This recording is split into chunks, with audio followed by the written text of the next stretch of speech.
যেই এই গোটেই চাকৰি দিম আমি 1 লাখ আপোনালোকে বুজি পাব 1,65,000 2 লাখ 3,65,000 4 লাখ ল'ৰা ছোৱালীৰ কৰ্মসংস্থাপন এই বিজেপি চৰকাৰৰ দিনতে হ'বলৈ গৈ আছে।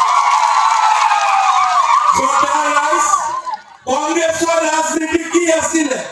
ধুতি লুঙি সূতা কম্বল আৰু আঁঠুৱা 5টা অমৃত বুলি কয় নহয় পঞ্চমৃত। ইহঁতৰ পঞ্চমৃত আছিলে ধুতি লুঙি সূতা কম্বল আঁঠুৱা। এতিয়া মোক কংগ্ৰেছৰ সিদিনাখন নেতা এজনে প্লেনত লগ পালে বোলে হিমন্ত এইবাৰ আমি আৰু 2টা বস্তু যোগ কৰিম নহয়। মই বোলো কি যোগ কৰিব বাবা, ফোন আৰু ৰূপ নেকি? বোলে নহয় এইবাৰ ইলেকশ্যন আমি বদলাই দিম। মই বোলো কেনেকে বদলাবি?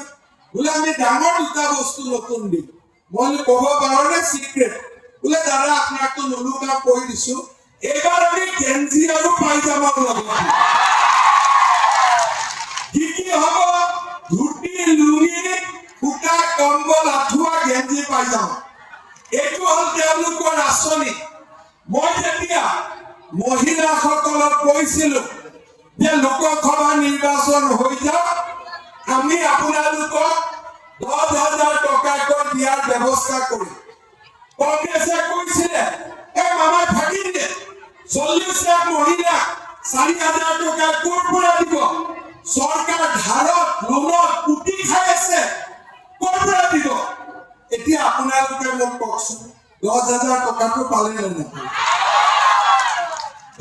লাহেকৈ কৈছিলে নে কোনোবাই পোৱা নাই নেকি? পালে 10,000 দিয়াৰ পিছত